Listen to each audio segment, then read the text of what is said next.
Así que, nuevamente, Shabbat Shalom para todos. El Eterno les bendiga en esta mañana. El Eterno realmente pueda hacernos prosperar en esta mañana, en este día de Shabbat. No solamente nosotros trabajamos, nos esforzamos para prosperar financieramente en nuestros proyectos, en nuestros trabajos, pero en este día de Shabbat queremos que el Eterno realmente nos prospere, pero Él pueda prosperar nuestras almas. Así como prospera nuestro estudio, nuestro trabajo, nuestra labor, Él pueda prosperar realmente nuestras almas en este día. ¿Ya? Permiso, aquí voy a subir un poquito el micrófono para que me puedan escuchar mejor. Bien. La Parashat Kitetse. Esta semana estudiamos Parashat Kitetse, que significa cuando salgas. ¿Ya? Ya estamos aproximándonos prácticamente hacia el final de este libro de Devarim, de toda la Torá. Estamos llegando al final. Y cuando llegamos hacia el final de la parashá es porque estamos llegando, al final de las parashot en general, porque estamos llegando a Rosh Hashanah, Yom Teruah, Yom Kippur, Sukkot, y le damos la vuelta, ¿cierto?, a toda la lectura de la Torá para comenzar nuevamente el siguiente año. Ahora estamos viendo las últimas porciones de esta semana, de este ciclo de la Torá, 5780 en el calendario judío. Con la ayuda del Eterno seguiremos hacia adelante en este camino que hemos tenido hasta aquí. ¿Ya? Volveremos cada año a estudiar la Torá, a forzarnos en ella, a poder sacar un provecho de esta, ¿cierto? Bien. Entonces la porción de esta semana, que ayer también pudimos estudiar en Kabbalat Shabbat, ¿cierto? Nos estamos juntando los días viernes también en Kabbalat Shabbat. Nuestro hermano Natanael desde Santa Cruz nos compartió también junto con su familia el Kabbalat Shabbat. Y bueno, también la porción, un comentario que fue de mucha bendición para toda la comunidad. Así que seguimos el hilo de esta porción. Y vamos a ver algunos, bueno, como mencionó también ayer nuestro amado hermano, realmente hubo muchos mandamientos que fueron dados en esta parashá. Es una porción muy extensa. Perdona, allí parece que está fallando un poco la cámara, se apaga a ratos, pero ya vuelve, ya no se preocupe. Entonces, ¿cuáles son los temas tratados en esta porción? Esta porción es una porción muy breve, es corta, es de rápida lectura, pero realmente tiene mucho contenido. Podemos hablar muchas cosas que están dentro de esta porción. Y podríamos estar bastante tiempo, ¿no? Como ya se ha dicho en esta porción. Entonces, la parashá comienza diciendo Kitetse, la milhamá. Cuando salgas a la guerra contra tus enemigos y el Señor, el Eterno, tu Dios, los entregue en tus manos, etc. Entonces, la semana pasada vimos la Parashat Shoftim, que habla bastante del sistema de culto, el orden social, el orden dentro de la comunidad de Israel, oficiales, jueces, un poco de todo, la administración de la nación. ¿Ya? Recordemos que Moshe está repitiendo las cosas y también poniendo en claro para los hijos de Israel qué es lo que tienen que saber una vez que entren en la tierra prometida. Ya que esta nueva generación iba a entrar a la tierra y tenía que tener claridad de qué es lo que tenía que hacer, cómo organizarse una vez que entrara. Y no era que iba a ser un orden espontáneo en su momento. No es que iba a haber un comité que quería una cosa, otra cosa. Lo ideal es que Moshe les iba a dictar: esto es lo que se espera para más adelante. Tienen que conocer estas cosas. Así vas a actuar en tu tierra, para que haya un orden, para que guarden los preceptos de Hashem que tu Dios te está entregando, etc. Entonces, la porción de esta semana, Kitetse, incluye prácticamente 74, como dijo ayer Natanael, de los 613 Tariag Mitzvot, que se le llama, de los mandamientos de la Torah. Tariag Mitzvot son los 613 mandamientos. Estos mandamientos incluyen diversas leyes penales, civiles, familiares, deberes morales, religiosos también para los israelitas. Contiene bastantes cosas. para echarle un vistazo un poco a estas temáticas y quizás aclarar algunos puntos que son bastante interesantes. Yo tengo otro tema, como les mostraba aquí al inicio. Mi parashá en esta semana le llamé por lo menos la guerra de la pureza. Pero antes de entrar en ese tema, quiero que hagamos este resumen de las cosas que se fueron tratando en la parashá. Bueno, como se mencionó ayer también, está el tema al inicio de la porción de las mujeres que eran llevadas cautivas en guerra, que tenían ciertos derechos, ¿cierto?, dentro de la ley de Israel, cosa que es bastante revolucionaria. Nosotros, a veces, cuando queremos leer la Torá, ya, y esto hay que tenerlo claro, cuando queremos leer la Torá, con nuestros ojos, con nuestros oídos del siglo XXI, nos puede parecer retrógrada, ineficaz, que no se puede aplicar hoy día, que no tiene sentido, que estas leyes son en realidad son desiguales, que generan injusticia contra la mujer, y quizás todo lo que hoy día se está hablando en cuanto a lo que se le llama a veces el progresismo, o incluso a las ideas liberales de la libertad de la mujer, igualdad de voto, etcétera, ¿ya? Por mencionar un poco tendencias más, no sé, más como de izquierda, más de derecha. Todos han tratado de luchar por algún tema de derechos, ¿no?, en algún momento. Que en los últimos siglos se han logrado, gracias al Eterno también es un avance, ¿no?, para la humanidad, ya que en tiempo pasado nos estábamos matando los unos a los otros, a veces sin razón. Bueno, hoy día tratamos de entendernos y entender las razones que hay detrás de cada uno. Pero cuando leemos la Torá, en este sentido, nos parece muchas veces leyes que son retrógradas, impracticables, añejas. ¿Qué sentido tiene hoy día, no?, hablar de estas leyes? Yo hacia el final también voy a desarrollar un poco para dejarles una reflexión en cuanto a esto. Pero tenemos que entender que esta era otra época, era otro tiempo, eran otros pueblos, habían otras leyes en su época, y la Torá en general hace bastante avance en cuanto a las personas, en cuanto a sus derechos, que en otras sociedades en su época no los tenían. Por ejemplo, este caso de la mujer cautiva, que, no sé, por ejemplo, en las leyes asirias o en otras leyes del antiguo Medio Oriente, no tenían estos derechos, las mujeres cautivas. Como bien se decía ayer, la mujer cuando había guerra se trataba de arreglar justamente para que no la mataran, porque típicamente la mujer en la antigüedad, bueno, y esto era así, no era considerada al mismo nivel que un hombre, sino que era parte también de la propiedad incluso de un hombre.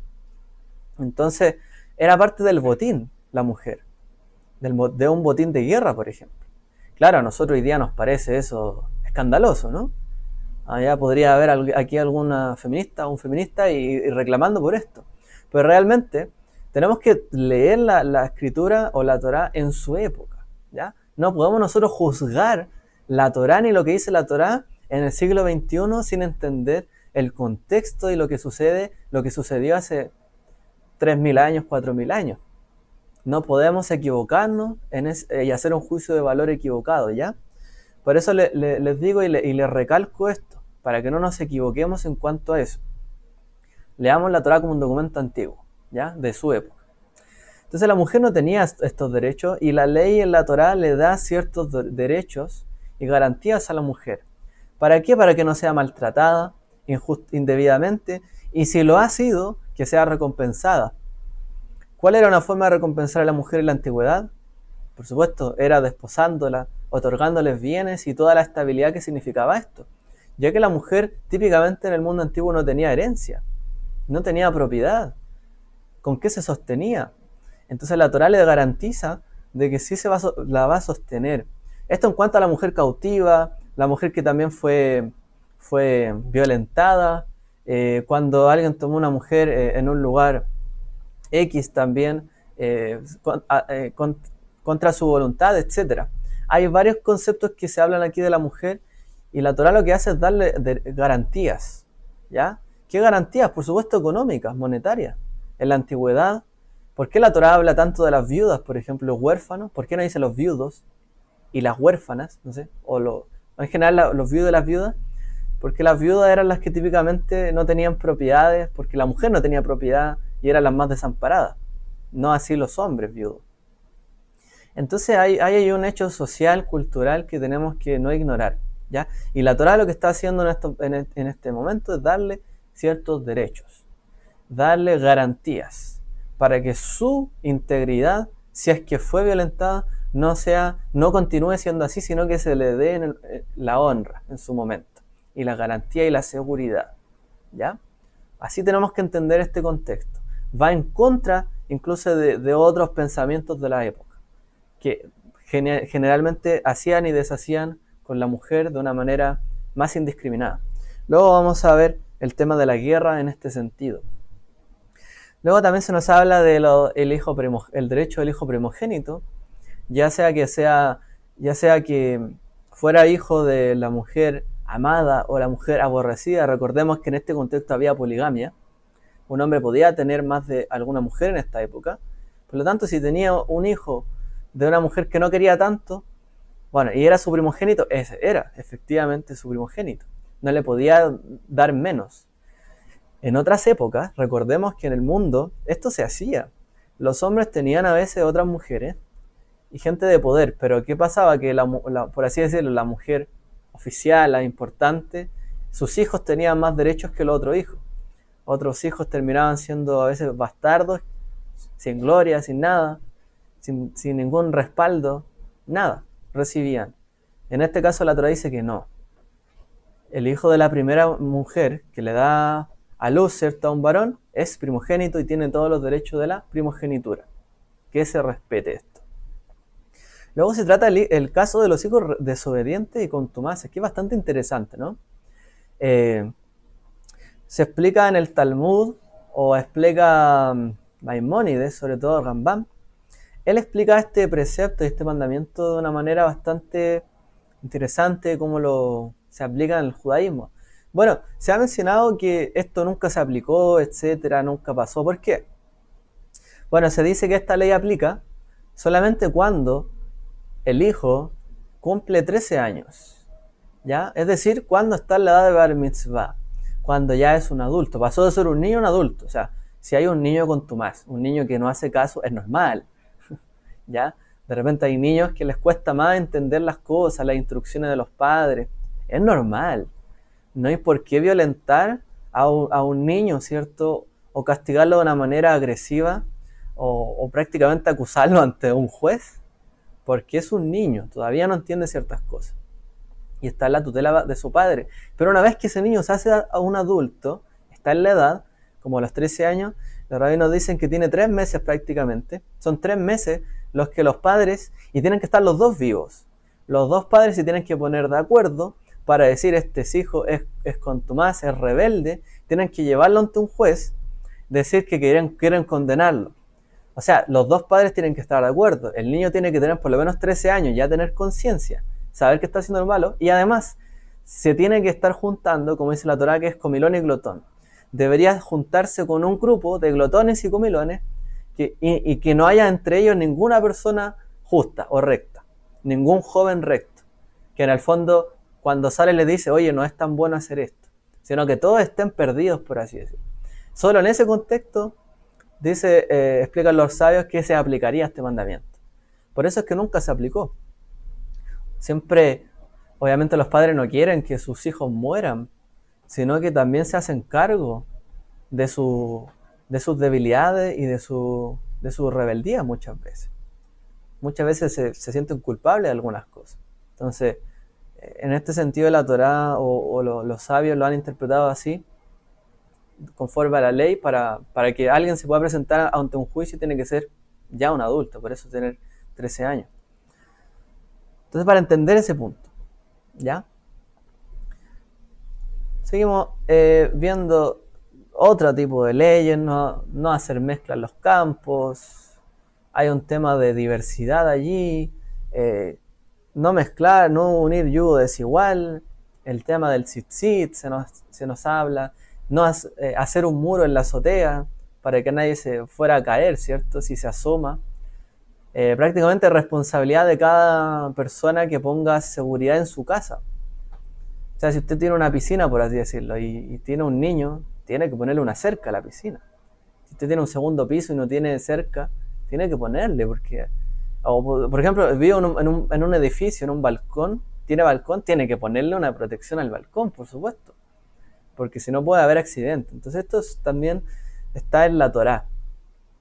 La seguridad de un visitante recae también sobre el dueño o el anfitrión de su casa, de su hogar, ¿ya? Entonces uno tiene que garantizar los enchufes, quizás, aplicarlo ya un poco más extensamente, ampliando este mandamiento, ¿ya? Por supuesto, una persona siempre debe dedicarse para que su casa esté segura, que no haya peligros para sus hijos, para la gente. Debe siempre estar preocupado de que todo esté en orden, ya que no vaya a haber un accidente, porque si no, se buscan responsables y el responsable siempre va a ser finalmente el jefe de hogar o los jefes de hogar y bueno, es mejor prevenir que lamentar, ¿no? Bueno, otras leyes de la pureza cuando se difama a la mujer israelita, que ya mencioné en algún sentido. Eh, También se habla de quienes no participan o quienes están excluidos de la asamblea.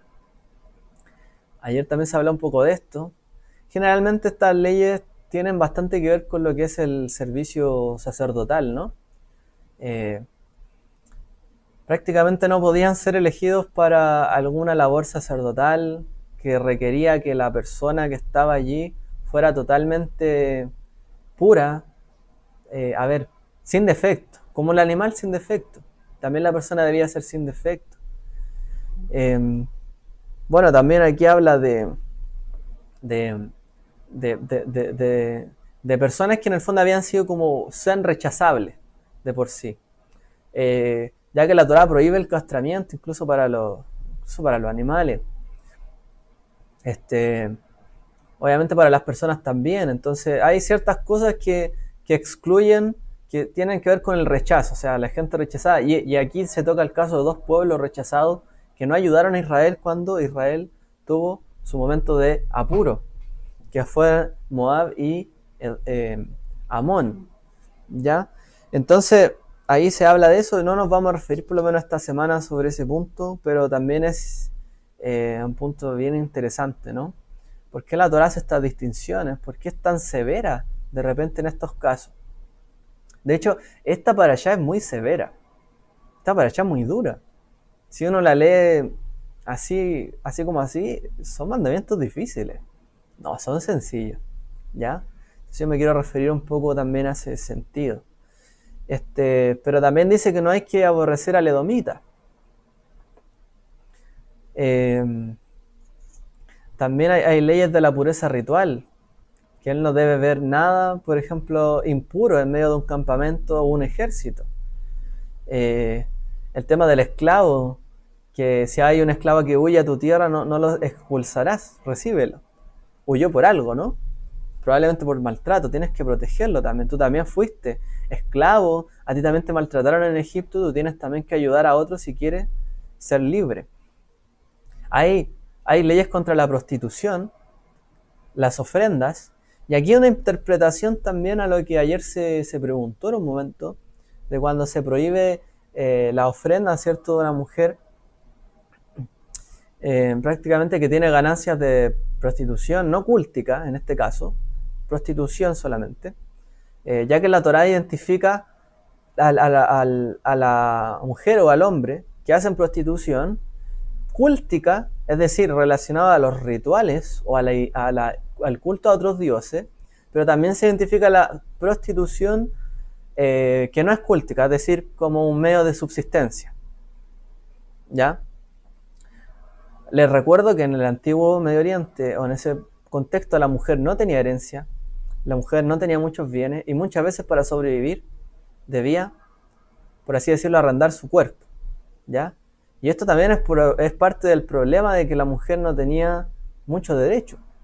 Era una propiedad. Entonces era un medio prácticamente de subsistencia.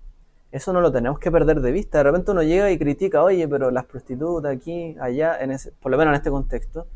Bueno, o incluso hoy día en lugares muy pobres.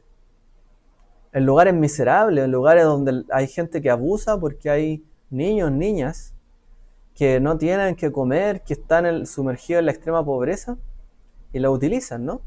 Hoy día en el mundo, este año se han desatado varios casos, ¿no? En Estados Unidos, no sé si han sabido, eh, desde Gran Bretaña había una isla donde llevaban niños para violentarlos, adultos, para huir de la prácticamente de las leyes de Medio Oriente, de todo el mundo occidental que prohíben tener relaciones con menores.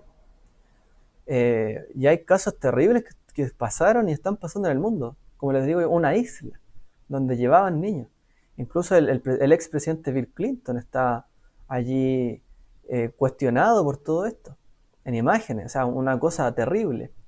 Imagínense hoy día en Chile, con todo este tema del LGTBI, que bueno, nosotros respetamos que cada cual quiera vivir como quiere vivir. El punto es que hay una diputada que quería derogar una ley que prohibía las relaciones entre un mayor de edad y un menor de edad, prácticamente, desde los 14, 13 años, una cosa así.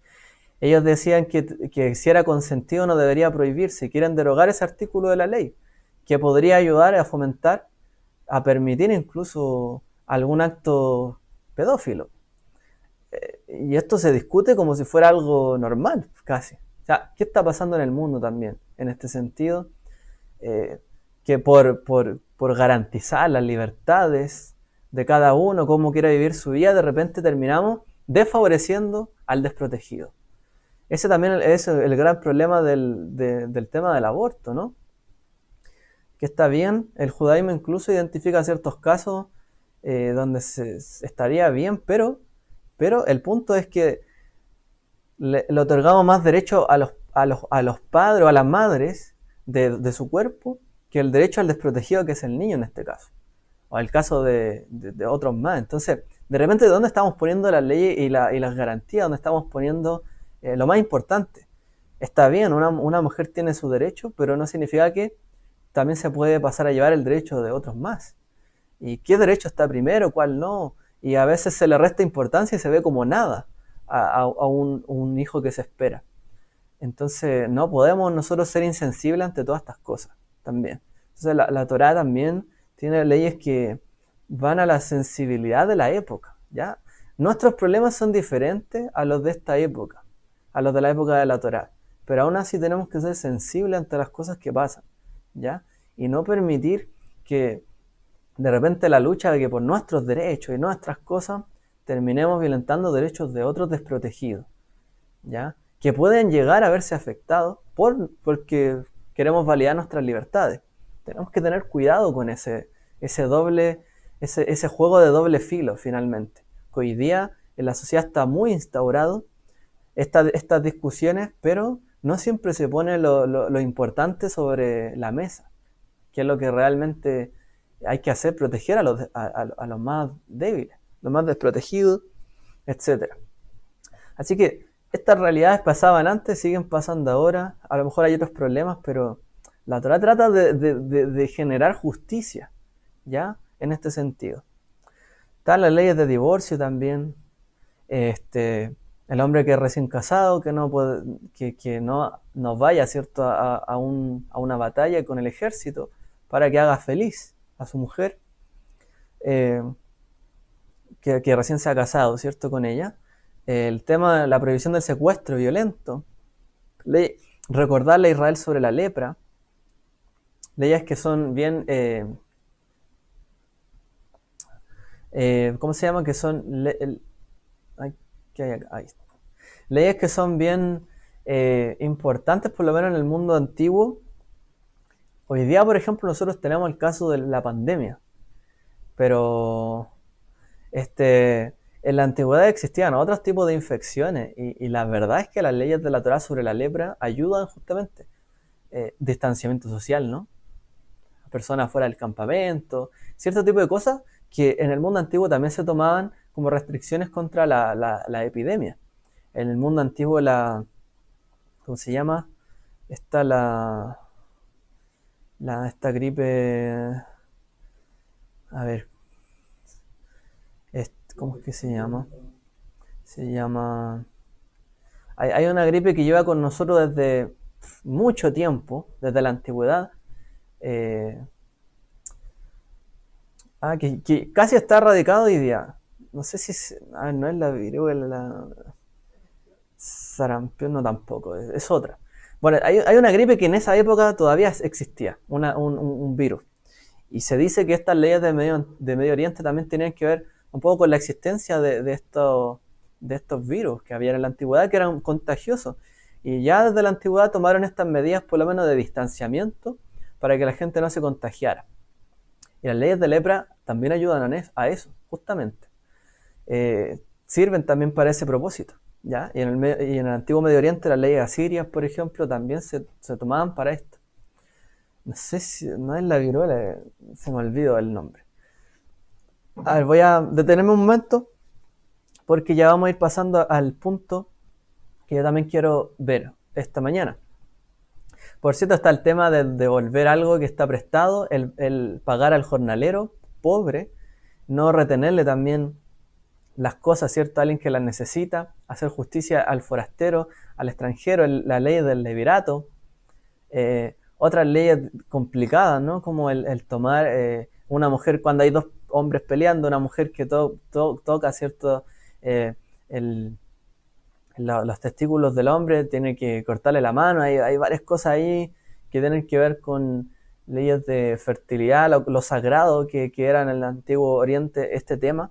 De hecho, recordemos que se juraba también, muchas veces tomándose o poniéndose la mano allí. En el caso de los hombres, era algo sagrado en la antigüedad. Entonces hay leyes bastante duras contra esto. Y el tema de tener balanzas justas, peso justo, equilibrado, y también recordar lo que hizo Amalek. Voy a leer aquí algunos comentarios antes de avanzar ya en el tema que les traigo. La diputada Barzano Marzán. Bueno, sí, es una diputada, yo sé que una línea más izquierdista que planteó eso, no recuerdo su nombre, pero bueno, ahí está. También dice, a otro comentario, dice, es verdad que estas leyes que quieren aprobar sobre la relación sexual entre niños y adultos desde el sentido común no se le haya ningún tipo de lógica o racionalidad. Es destruir por completo la vida psicológica y emocional de un ser humano que está en pleno desarrollo y conocimiento de sí mismo, destruir la base para poder tener una vida con sentido. Bueno, ellos se basan en estudios psicológicos de que realmente algo consensuado a partir de los 13, 14 años puede llegar a realizarse. Pero finalmente derogamos una ley y hecha ya derogada la ley, quizás qué cosas van a pasar, porque la ley está para proteger justamente que no pasen abusos de adultos contra menores. Entonces, por más que de hecho le llamaron la principal ley contra el homosexualismo en Chile, una de las leyes que están ahí impidiéndole a ellos, pero realmente va mucho más lejos de lo que ellos plantean. Así que bueno, no perdamos de vista también este punto porque si bien respetamos a la gente, tampoco podemos permitir o acordar o estar de acuerdo en todas las cosas. También tenemos que tener nuestro punto y nuestra posición, ¿ya? Voy a ver aquí si hay algún tuberculosis, dice Jessica.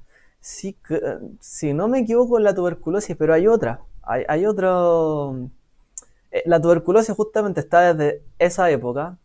Y hay otra más. Hay otra más que también por lo menos, según las características, se ha identificado que también existía en esos lugares. Pero bueno, pero también es parte de la tuberculosis. Pero no es como la lepra, no es la gripe española, no. Pero es similar.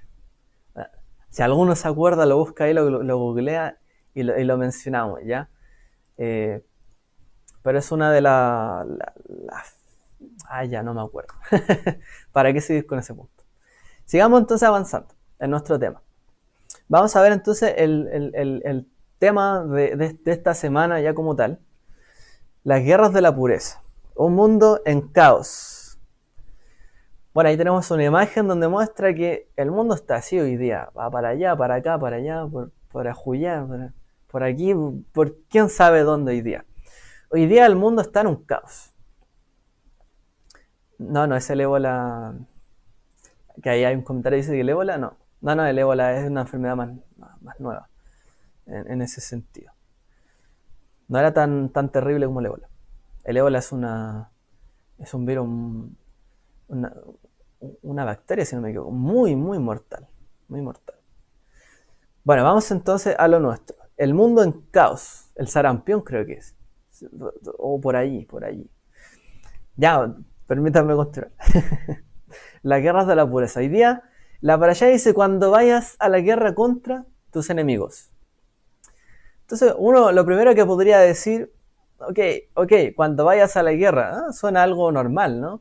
Hoy día a lo mejor hay alguien que aquí está en medio nuestro, que pertenece, no sé, al ejército, a la FACH, o no sé, a la Marina no hay ninguno, ¿cierto? Como me hacen aquí. Pero bueno, hay cierto, la viruela, si no me equivoco, ya. Entonces, hoy día el mundo, uno podría preguntarse, tampoco es así como me preparo para ir a la guerra y ya. O sea, obviamente los que se van y se alistan al ejército en Israel, en Chile, en cualquier lugar, los preparan para la guerra. Pero tampoco es algo así como, me preparo, voy a la guerra y ya. Pero hubo otras épocas donde esto era normal. La realidad del mundo antiguo es que, o sea, la cantidad de guerras que hubo en el mundo antiguo son impresionantes, la verdad. Pero los medios por los que existieron esas guerras no son tan diferentes a las de este mundo o las de este tiempo. Esa es la verdad.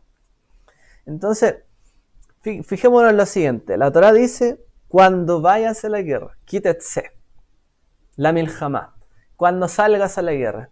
Y utiliza esa partícula, aquí, en hebreo, que significa porque, o cuando, o en este sentido, un poco a consecuencia. Cuando vayas a la guerra, quítese, al salir a la guerra. Entonces, no dice si, por ejemplo, el condicional, si sales a la guerra. No, dice cuando salgas a la guerra. Podríamos decir que la Torá asume, por supuesto, que existen las guerras. No dice si sales a la guerra, como si es una opción. No, cuando salgas a la guerra.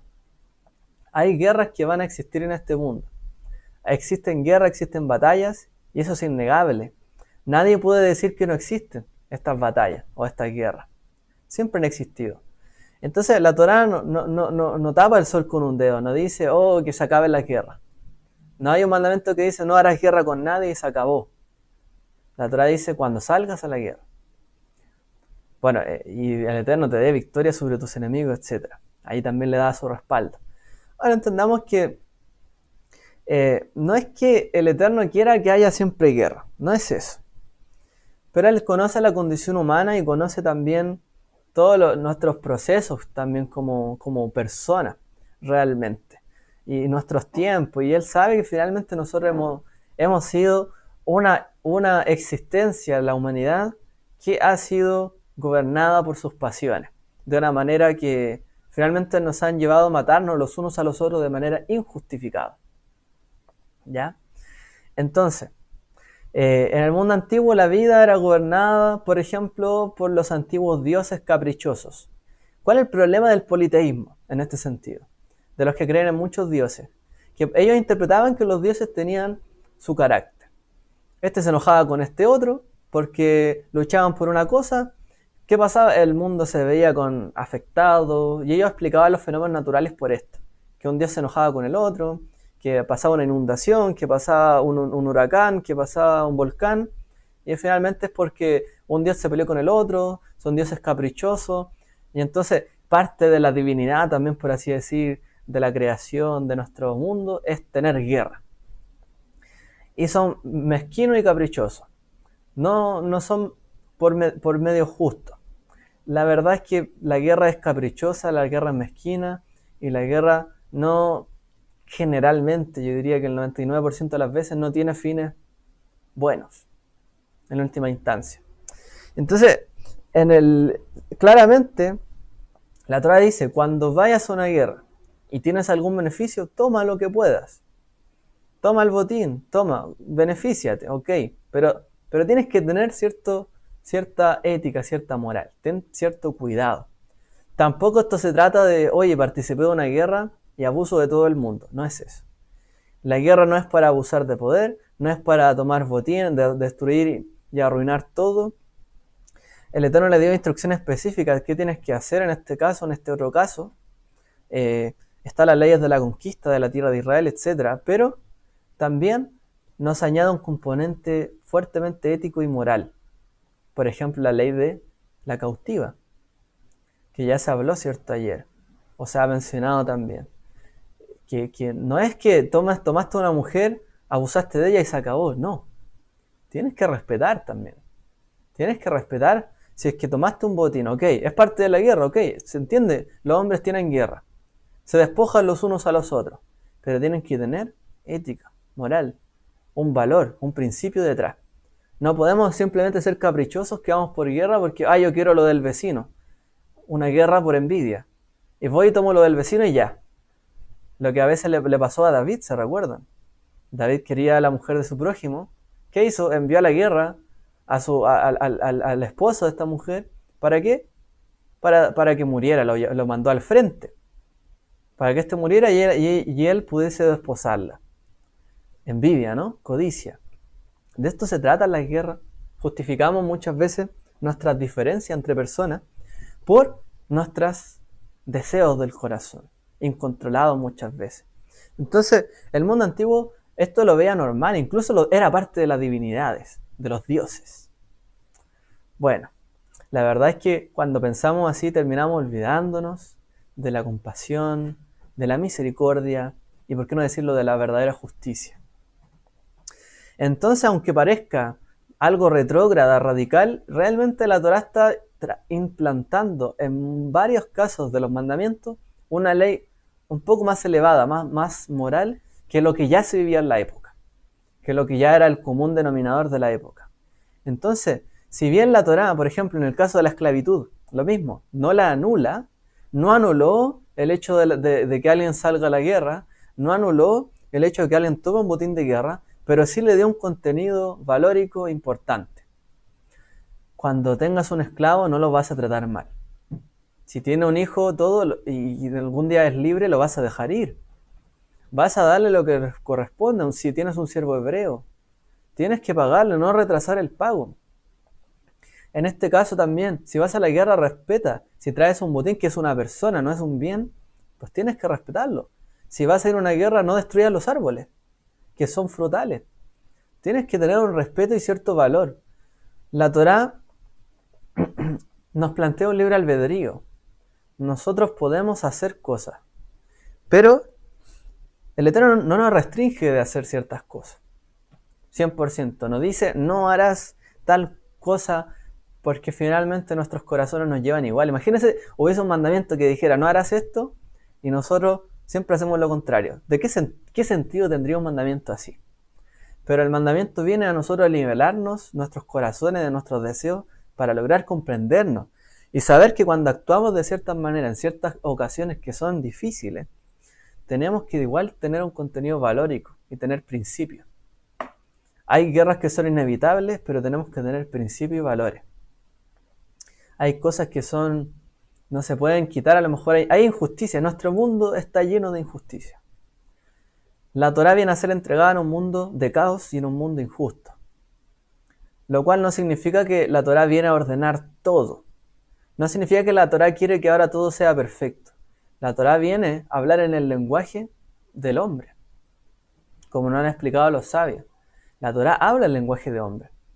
Ve nuestras debilidades, nuestras flaquezas, nuestras luchas, nuestras peleas, nos pone en nuestro contexto y nos dice ahora que tú actúas así, la sociedad funciona así, ok, pero tú tienes que ser diferente. Tú tienes que tener otros valores y otros principios que sobresalgan de la misma sociedad. Si todos hacen algo, tú no tienes por qué hacer lo mismo que hacen ellos. No te comportes como ellos. Tú compórtate diferente, por eso te doy el mandamiento. Pero yo entiendo que estás en un mundo de caos y lleno de injusticia. Pero cuando hay una injusticia muy grande, el hombre quiere tomar represalia. Y el Eterno no va a impedir eso. Tenemos libre albedrío. No nos olvidemos. No porque oremos que no haya una guerra, significa que sí o sí el Eterno va a intervenir y no va a haber una guerra. Hay cosas que van a pasar sí o sí porque ya está determinado en el corazón del hombre que así sea.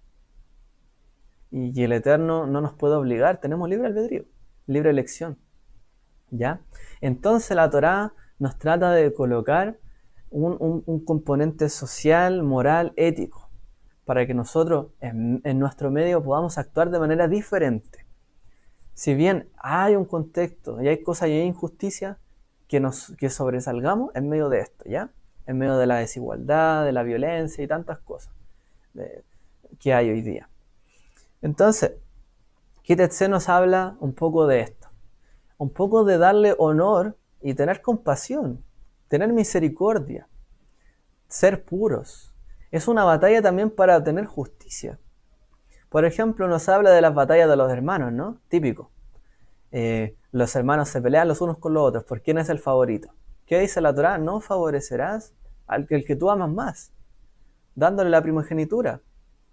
Típica guerra que ocurre entre hermanos porque se llevaron mal, quizá desde niños, ¿no? Típicas rencillas que siguen hasta años, pero venideros todavía. Bueno, la Torá dice, ¿no?, que no tiene que haber ese tipo de favoritismo de los padres.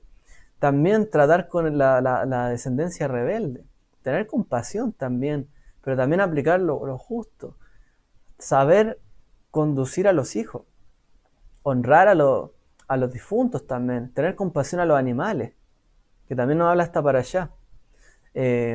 Tratar adecuadamente a los siervos, tratar adecuadamente al jornalero, hacer justicia en general con la mujer. Nos habla de varias cosas que en el fondo están hablando del caos que ya ocurre en la sociedad para traer un poco de orden, un poco de pureza en la justicia. Entonces todo esto que está ocurriendo acá nos está llamando a que nosotros tenemos que actuar de una manera justa en un mundo injusto. La Torá no tapa el sol con un dedo, el mundo es injusto.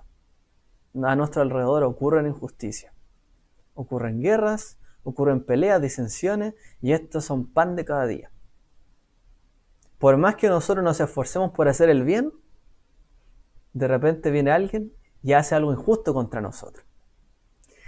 Y así es el mundo. Por más que estemos bajo la sombra del Altísimo, puede haber un momento donde venga alguien y nos dañe.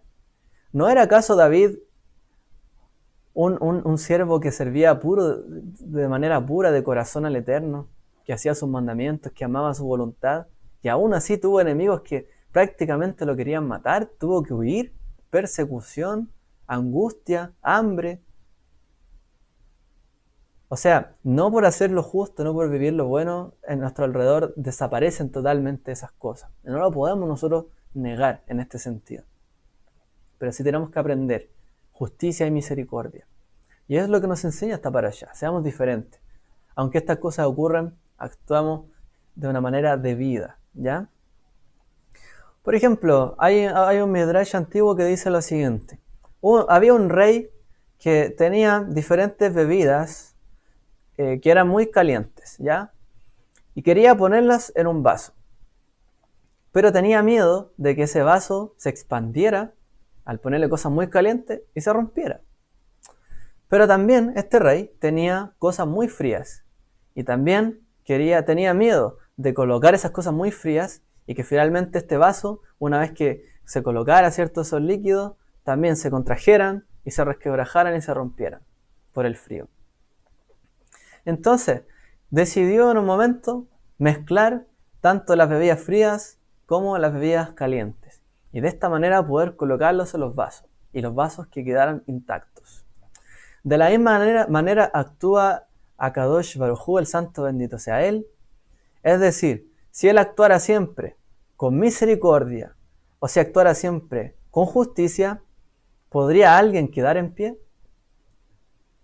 Al igual, si yo pongo algo muy caliente o muy frío, ¿ya? Hay una parte de la Torá que dice ser caliente o ser frío, ¿no? Bueno, el Eterno obviamente quiere, en este sentido, habla de que nosotros elijamos lo correcto. Pero aquí hay otro caso. Se refiere a la justicia y la misericordia. Si solamente el Eterno actuara con misericordia, ¿qué sería de este mundo? ¿Realmente? ¿Qué pasaría con todas las injusticias que ocurren si siempre hubiese misericordia y no hubiese castigo, y no hubiese reprensión, y no hubiese una mala consecuencia a raíz de eso, ¿qué pasaría con el mundo finalmente? ¿Se acostumbraría a hacer lo malo? Nadie le reprocharía, nadie haría lo, nadie le diría nada. Sería un mundo sin Dios ni ley. Pero ¿qué pasa si todo fuera justicia, sin misericordia? ¿Quién podría quedar en pie? ¿Hay alguien aquí que no haya violado nunca la ley? ¿Nunca haya transgredido una ley, un mandamiento? ¿Qué sería de nuestra vida si nos juzgaran solamente por la justicia? Entonces este mundo es como ese vaso que pone el rey entre que mezcla lo caliente y lo frío. Pero también nos dice a nosotros, escoge tú, tienes que ser, o vas a hacer esto o esto otro, pero tienes que buscar tú también tu decisión. Pero eso va a otro punto. El asunto es que el mundo está entremezclado, entre este agua caliente, agua fría, tibio. El mundo es un caos. Está lleno de justicia y misericordia, y de injusticia y de falta de compasión, y de conmiseración en ese sentido. Entonces, este mundo es así, es un caos. Y no nos lleva a muchas cosas buenas. Entonces, el mal prolifera, ¿por qué? Porque si solo fuera justicia, solo fuera misericordia, ¿qué sería de nosotros? ¿Qué sería del mundo? Nos dice la carta a la segunda de Corintios, de los Corintios, ¿cierto?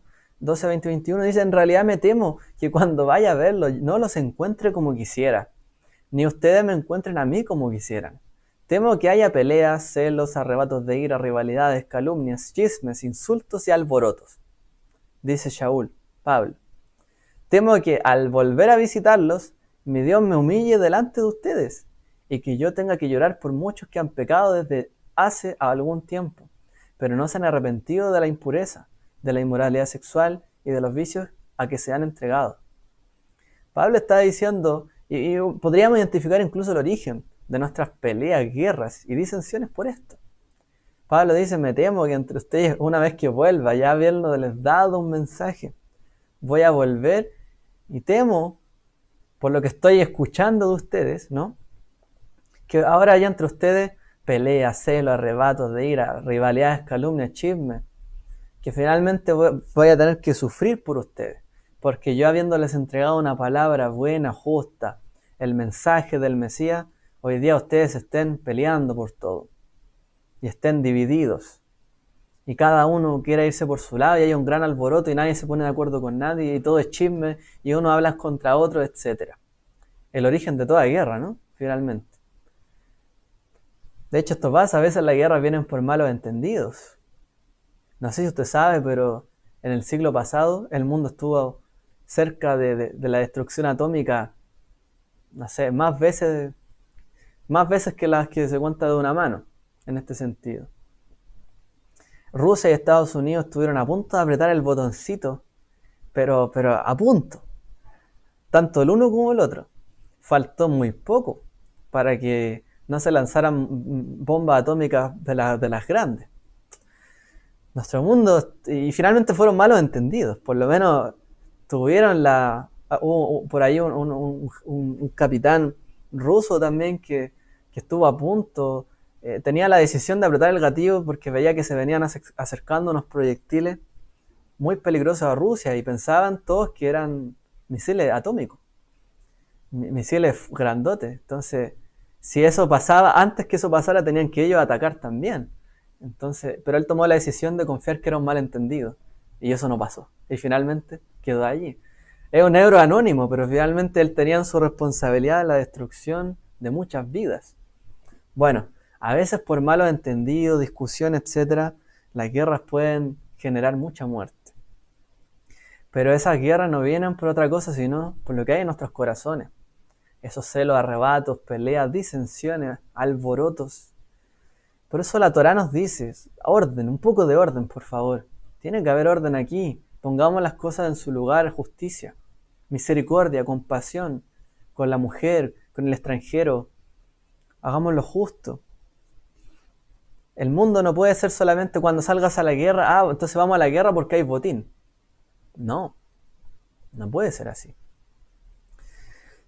No sé si han escuchado la frase, en la guerra y en el amor todo vale. Una frase muy conocida. En el amor y en la guerra todo vale. Así se dice, ¿no? Bueno, realmente esto no es así.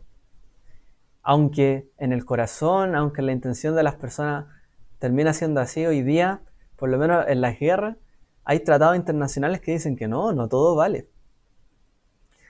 Tenemos que, por ejemplo, si vamos a hacer guerra, tenemos que dejar que los civiles puedan escapar. La gente que no tiene nada que ver. De hecho, los rabinos también interpretan que la Torá se da en las leyes de asedio.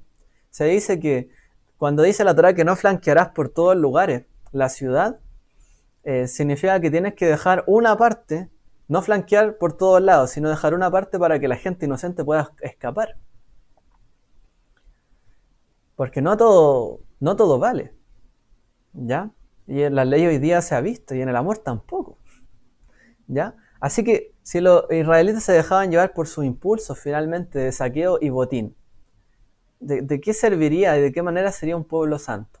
Si el pueblo de Israel, una vez que fuera una guerra, llegara y tomara un botín y saqueara lo que tenía que saquear, y Dios le decía, vas a poder saquear esto y esto otro. ¿Y qué pasa si Dios no les dijera nada?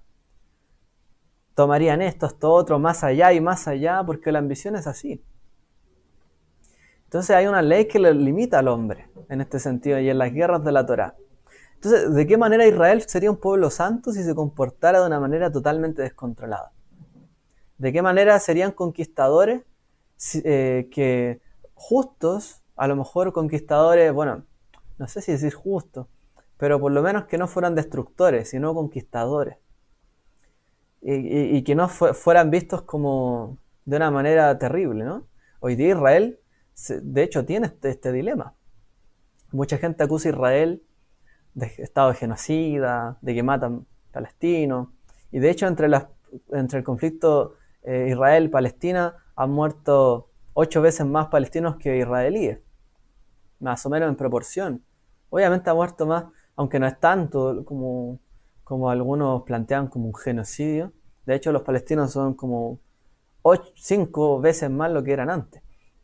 No es como que se le ha matado a todos sistemáticamente, pero obviamente hay conflictos y hay guerra y hay batalla.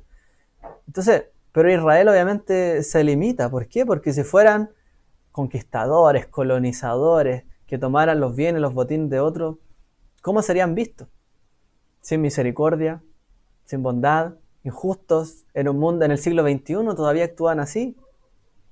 Bueno, Israel se esfuerza justamente por lo mismo, para no ser visto de esa manera. Y tiene en cuenta, y ellos no son los que comienzan las batallas. Ellos responden, se defienden, defensa personal, pero ellos no son de los que atacan. Y tratan de buscar siempre la paz. Y si no hay paz, buscan algún otro medio. Pero siempre la paz, como dice la Torá. Primero hay que buscar la paz con tus enemigos. Entonces, si Israel actuara de una manera indiscriminada, ¿qué sería del mundo? Entonces, hoy día la gente reclama contra Israel porque no entiende también que hay cosas... El mundo es injusto. El mundo no es un lugar justo para todos. Siguen ocurriendo cosas que son indeseadas. Batallas, guerras, peleas. Israel estuvo al borde de la destrucción, ¿no? Una vez que se declaró la posibilidad del Estado de Israel, 5 naciones estuvieron a punto de destruirlo. Pero bueno, nadie alza la voz por eso. El mundo es injusto. Muchas veces no hay sentido en algunas cosas. Pero bueno, ¿qué pasaría de nosotros si no fuéramos? Si no tuviéramos límites. Si simplemente el saqueo, somos conquistadores y ya. Y no respetamos a los demás. Fíjense aquí, dice autocontrol. Dice Proverbios, más vale hombre paciente que valiente. Mejor dominarse que conquistar ciudades. Mejor es la persona que conquista sus pasiones. Mejor es la persona que domina su corazón que quien conquista muchas ciudades. Mejor es el hombre paciente, el que espera, aquel valiente y el temerario. Es mejor el que espera y dice, mira, a lo mejor este es un conflicto que podemos evitar, a el que dice, no, vamos a la guerra ya, vamos a destruir a los demás. Es mejor el que es paciente, porque a lo mejor las cosas se solucionan hablando, conversando o esperando incluso. Entonces, no siempre la valentía o la gallardía o el ser temerario es símbolo de una buena aptitud. Es mejor controlarse y saber mediar, muchas veces, ser pacífico. Como dice, ellos heredarán la tierra. Ben Soma dice lo siguiente en el Pirkei Avot. ¿Quién es sabio? El que aprende de todos. ¿Quién es fuerte? El que domina su instinto. ¿Quién es fuerte? El que controla sus pasiones. ¿Quién es rico? El que está feliz con su parte. ¿Quién es honrado? El que honra a todas las criaturas. Si sabemos dar, si sabemos controlarnos, imagínense una persona que quiere arreglar un conflicto con una guerra y ni siquiera controla su propio corazón o sus pasiones y quiere controlar a los demás, pero él ni siquiera sabe controlarse. No tiene sentido. ¿Qué sentido tendría que el hijo de Israel fuera a una guerra si no sabe controlar su corazón? Una vez que esté allí, se desviaría su corazón y quizás qué atrocidad haría. Por eso la Torah dice, cuando salgas a la guerra y tomes un botín en caso de una mujer cautiva, controla tu corazón. Pon límites a tu corazón. Controla tu instinto. ¿Ya? Entonces, tanto el problema de las guerras como tanto el problema de las guerras como del amor son por falta de la pureza de corazón. Y esto quiero que lo veamos bien. El problema de la guerra, el problema del amor, en la guerra y el amor todo se vale. Cuando no amamos bien, cuando las guerras son injustificadas, el problema es que nos falta pureza de corazón. Entender bien, entendernos. Ser puros de corazón con nuestro propio corazón y nuestras intenciones y también con la de los demás. Porque aquel que sale a la guerra solamente por algo que lo motiva a él, sin escatimar lo que va a pasar con el otro, esa persona es totalmente injusta y es perverso hacer eso. Si no hay una justificación, ¿por qué va a salir una guerra? Si mi intención al salir a una guerra es tomar el botín, es totalmente reprochable, ¿no? Hoy día sobre todo. Hay un comentario que dice, por eso los grupos terroristas que atacan a Israel colocan su asentamiento en medio de la población civil. Lo escuché por ahí, una persona más rica es la que necesita menos. Sí, los grupos terroristas que a veces atacan a Israel, como el Hamas o Hezbollah en su momento, claro, ellos ponían sus bases, asentamientos en lugares civiles. Lanzaron cohetes en ciertos momentos desde hospitales. O sea, Israel si responde a esos ataques, va a destruir un hospital. Finalmente, ponen como chivo expiatorio o como armas humanas a otros inocentes. Y la Torá dice que no se puede hacer eso. Entonces, como decía Golda Meir, la guerra o el problema se va a acabar cuando ellos amen más a sus hijos que a la guerra. Y amen más a sus hijos que de lo que nos odian a nosotros. Porque ellos de verdad aman a sus hijos, a sus familias, o aman la guerra finalmente. ¿De verdad quieren el bien y el futuro de los suyos o de verdad quieren destruir al otro? ¿Qué es lo que mueve sus corazones? ¿El amor a los suyos? ¿Ellos salir adelante o destruir al otro? Y desde el primer día que declararon la destrucción de Israel, 5 naciones. Y los palestinos, no decimos que todos los palestinos, pero por lo menos el Hamas nunca ha cesado de esa declaración. Nunca se ha retractado. Entonces ahí tenemos esos ejemplos. Lamentablemente tenemos que decirlo, no porque queramos decir, oh, Israel es el mejor pueblo de todos, lo hace todo perfecto. No, pero por lo menos tiene conciencia en este sentido, gracias a la Torá. Tanto las leyes justas purifican el corazón. Los veredictos que solucionan conflictos tranquilizan los corazones. ¿Por qué esta parashá nos habla de varias leyes? Porque la ley que es justa, la ley que de verdad tiene sentido, purifica el corazón. Nos da tranquilidad, nos da paz. Una ley que es justa para todos, ley pareja nos dura, como dicen, tranquiliza y purifica el corazón. Porque hace que no tengamos el deseo de hacer y justiciar con nuestras propias manos. Por eso la importancia de tantas leyes. Porque eso purifica el corazón. Finalmente nos da pureza. Nos dice, está bien, esto funciona así bien y funciona bien porque así está bien para todos. Y los veredictos, como dice, si tiene una disensión aquí entre hermanos, irán ante un juez. Como hay otros mandamientos que tocan este punto. Los veredictos que solucionan los conflictos tranquilizan los corazones. Finalmente. Por eso es bueno arreglar los problemas con nuestro prójimo. Porque cuando hay un buen veredicto que considera lo del uno y lo del otro como actúa un juez, eso tranquiliza los corazones. ¿Cuál es el problema? Cuando nosotros reclamamos algo y solo velamos por nuestros propios intereses y no vemos en qué perjudica al otro o el interés del otro. Somos injustos. Entonces nuestros corazones se alteran. Pero cuando vemos lo del uno y lo del otro, hay tranquilidad al corazón. Por eso es que los jueces son necesarios y no nos podemos apartar ni a derecha ni a izquierda porque pervertimos la justicia. Y finalmente nuestros corazones terminan desviándose. Y lo último, la Torá plantea una solución de pureza: visibilizar el interior y ocultar el exterior. ¿Qué es lo más puro? El interior, ¿no? El alma, por así decirlo. Por eso la mujer cautiva debía ocultarse, alejarse de los ojos del hombre, lo que le llama la atención de la mujer, para que pueda ver lo interior. Por eso, la solución de pureza es esa, de la pureza, visibilizar el interior y ocultar el exterior, para ver lo que es real, lo puro, lo que de verdad vale esa mujer. Que no la vean como un botín, sino lo que vale realmente la mujer. Y aquí, por eso entramos al tema moral ético en estos puntos. Ahora, cuando hay batallas, cuando hay guerra, ¿qué es lo que busca la humanidad? ¿Ganar la guerra o ganar la paz? Es una buena pregunta, ¿no? ¿Qué es lo que buscan las personas? ¿Ganar batallas? ¿Ganar enfrentamientos? ¿Ganar opiniones? ¿Que mi opinión sobresalga a la otra? ¿O ganar paz?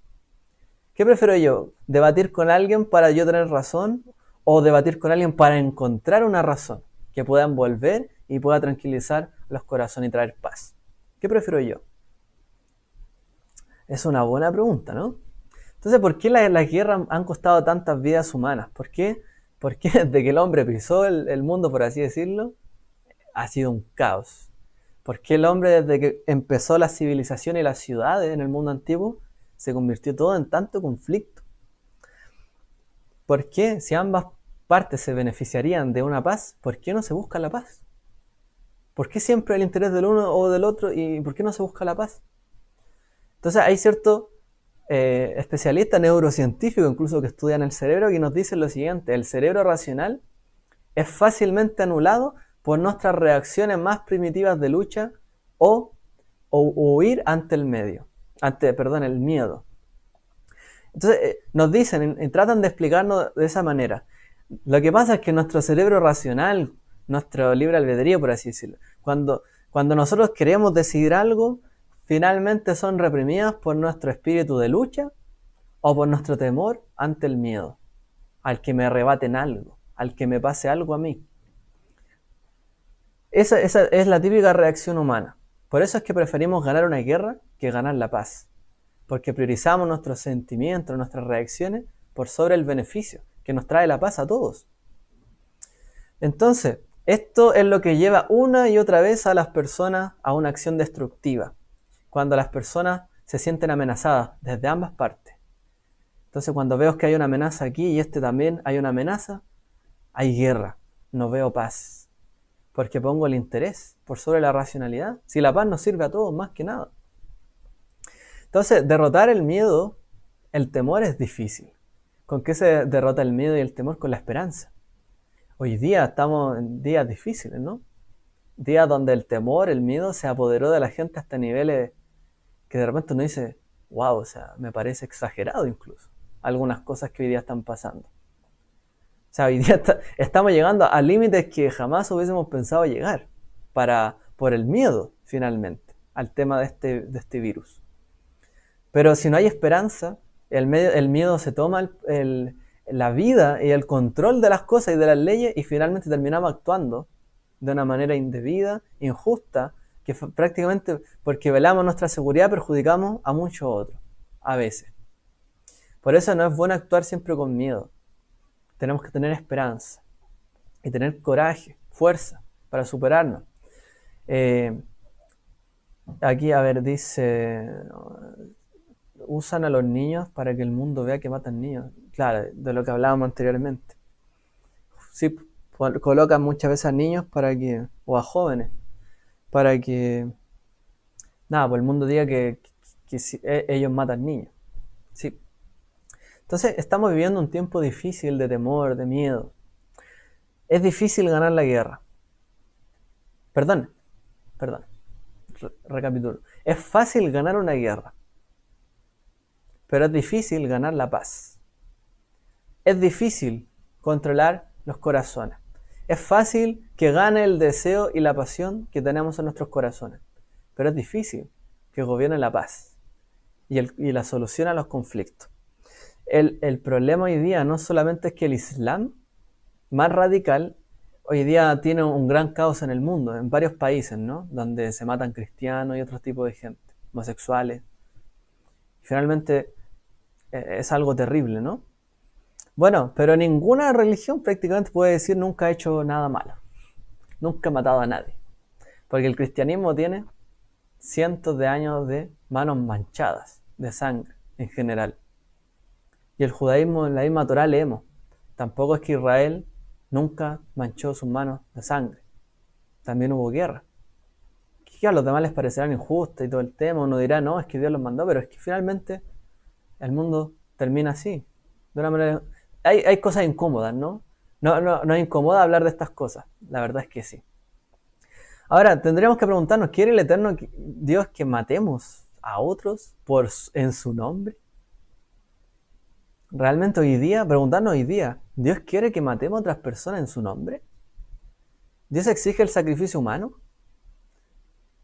Porque si acepto que puedo matar a otro en el nombre de Dios, pues también podría matar a otro en favor de Dios, que es lo que pensaba el mundo antiguo, sacrificar hombres, mandar a gente a la guerra para que muera, sacrificio a los dioses.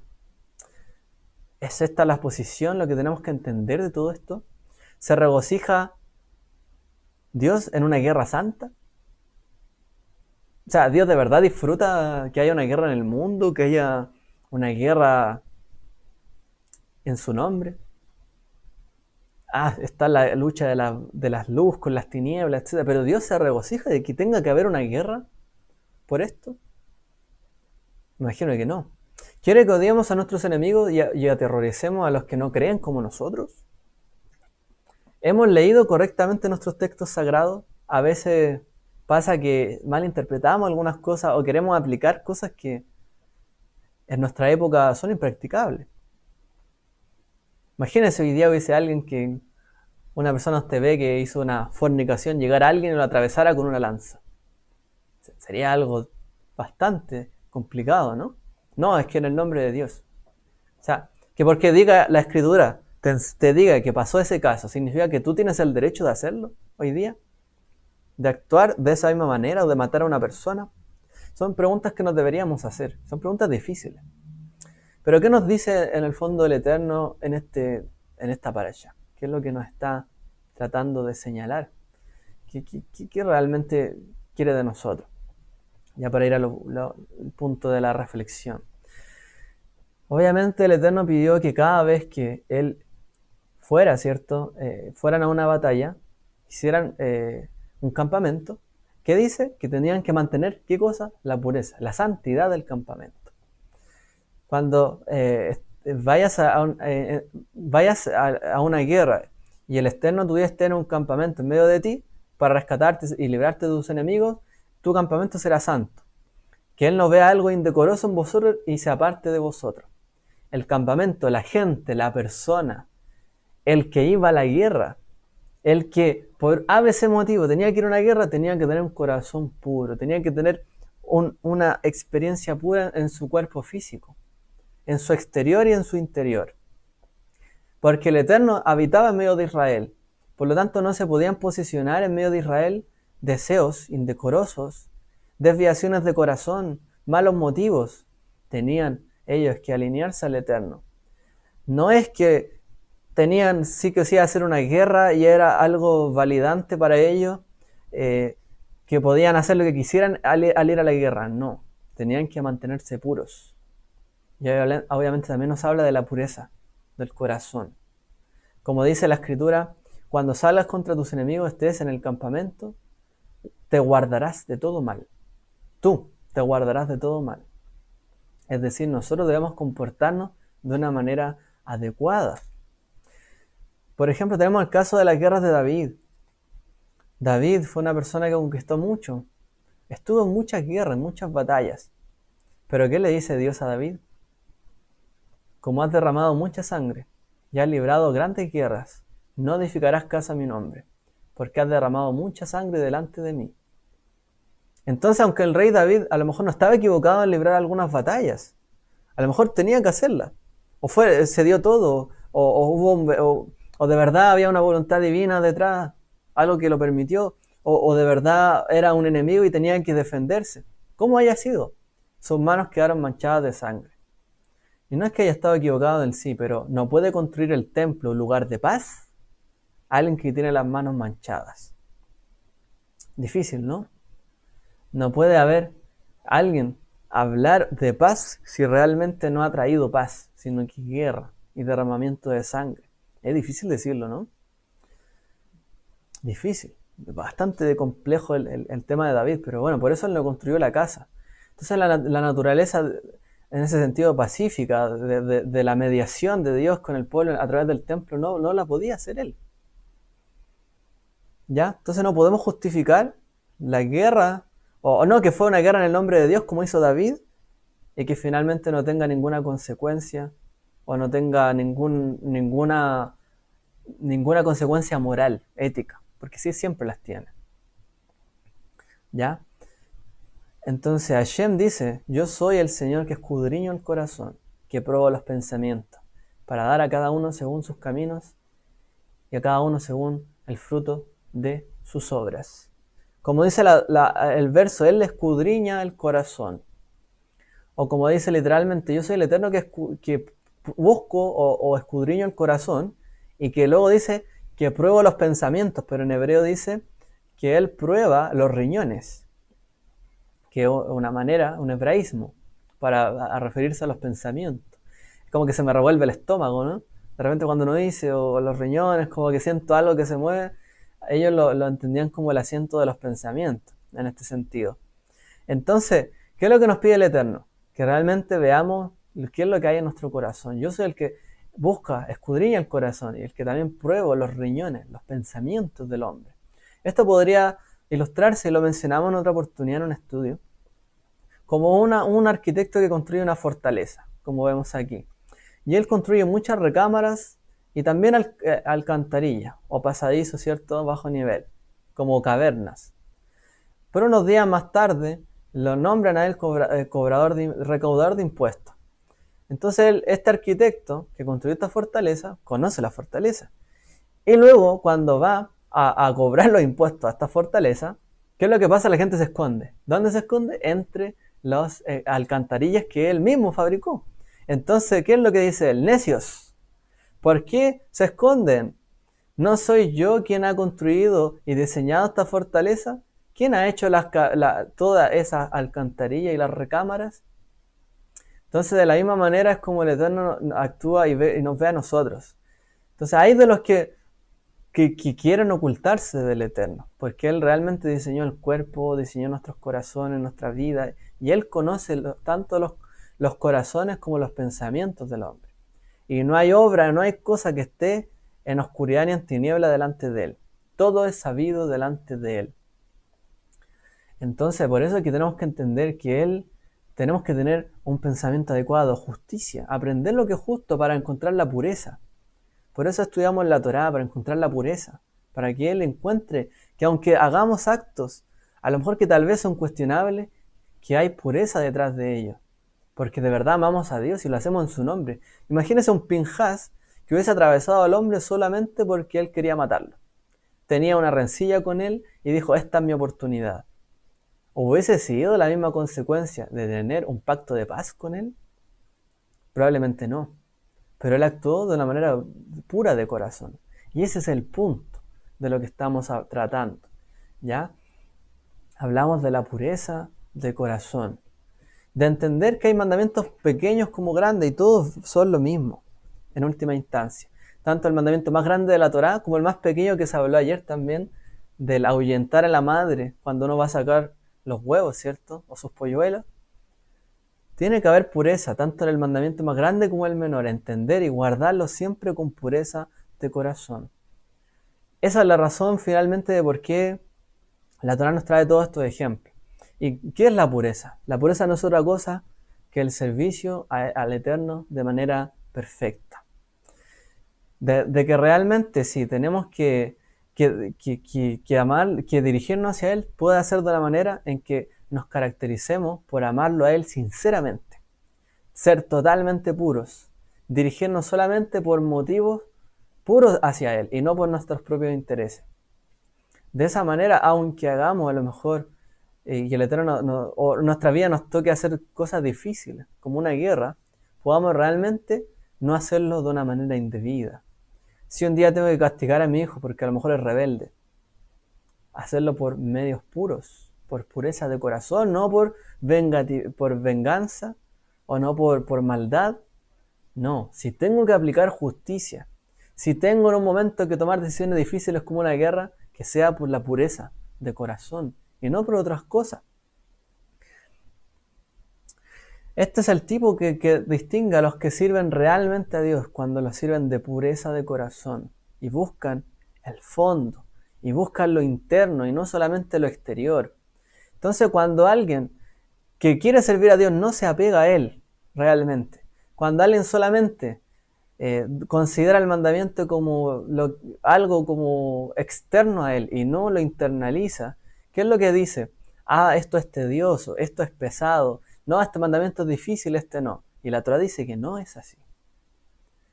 No, la Torah no es ni más difícil ni menos difícil. La Torah es la Torah. Todos los mandamientos que vienen de Él en su voluntad tienen que hacernos un eco en nuestra vida.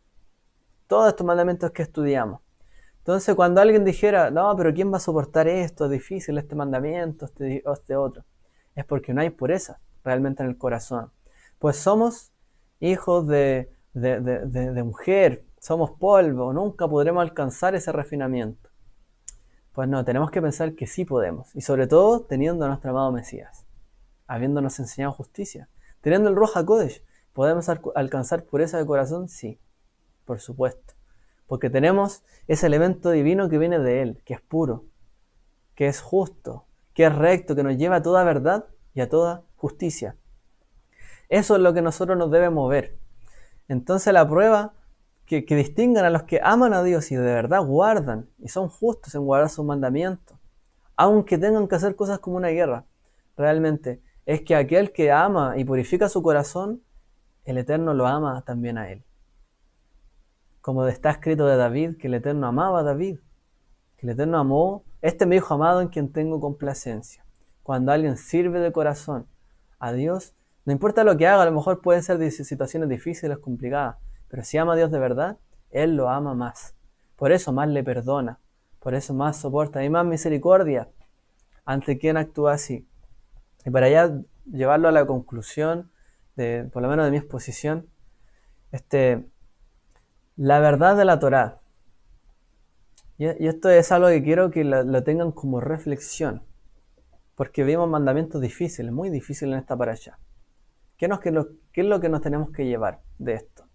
La verdad de la Torá, más que una verdad absoluta, es sinceridad e integridad de corazón en el proceso de hacer de la Torá una realidad en nuestra vida, de tal manera que establezca justicia y misericordia.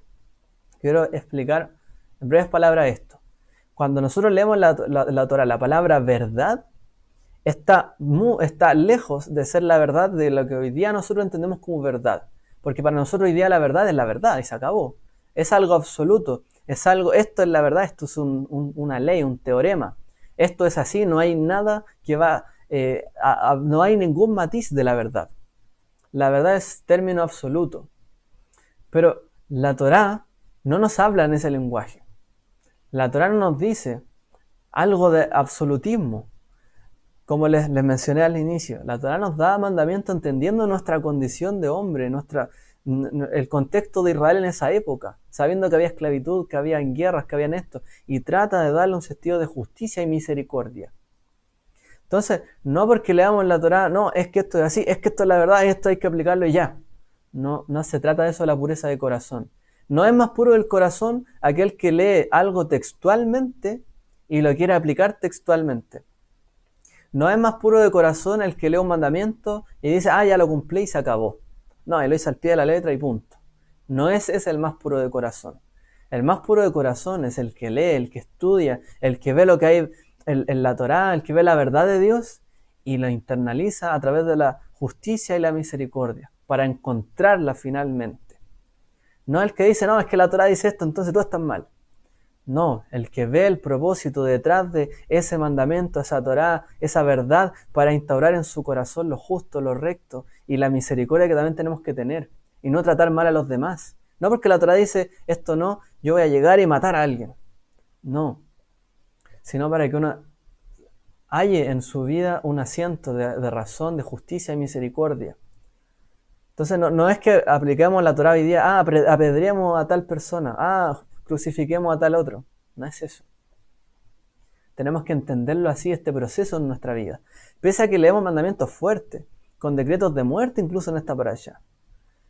Cosas difíciles de hablar. Debemos comprender que Dios busca que nuestras convicciones más profundas, puras de corazón, se dirijan a Dios y seremos recompensados por Él. Y esa es mi conclusión de este tema. Tenemos que buscar que lo que hay en nuestros corazones, nuestras convicciones, aunque nos enfrentemos a situaciones injustas, aunque nosotros tengamos que hacer lo injusto muchas veces, o nos veamos enfrentados en situaciones difíciles, quizás de vida o muerte, o de otras situaciones, entendamos que seguir la pureza de corazón no es seguir al pie de la letra la Torá sencillamente, es entender el propósito, la raíz del mandamiento, el propósito, el espíritu de la ley, que quiere que en nuestra vida podamos establecer la justicia, la misericordia, la esperanza, el amor, la fe, para aplicarlo a nuestra vida y aplicarlo correctamente. Entonces, la Torá no es un comodín que yo agarro un mandamiento, ahí lo aplico, y punto. Otro comodín, es que dice esto y pa. Como a veces se nos ha hecho entender, yo tomo un verso, te lo aplico y listo, y te gané. No, te gané. Yo tengo más razón que tú. No es eso. La Torá es un proceso, y el proceso de transformación de nuestros corazones, finalmente. Por eso la Torá dice, cuando salgas a la guerra, cuando hagas esto, harás esto, no harás esto, para que se instaure en nuestro corazón un sentido de justicia mayor. Y en el caso de los israelitas, mayor del que había en ese entonces. Para que hoy día también nosotros entendamos de esta manera y podamos aplicar la Torá en nuestros tiempos, que a veces no es que nadie puede llegar y apedrear a alguien hoy día, pero entendamos lo que hay detrás, qué es lo que le agrada a Dios, qué es lo que no le agrada, qué es lo que busca de mí, qué es lo que no busca de mí, y cómo yo me tengo que comportar con los demás. Esa pureza de corazón es lo que Hashem quiere en nuestra vida, para que de verdad construyamos la paz, construyamos la verdad, el amor y todo lo que el Eterno tiene dispuesto para nuestras vidas. Shabbat Shalom para todos, espero que haya sido de bendición, está para allá.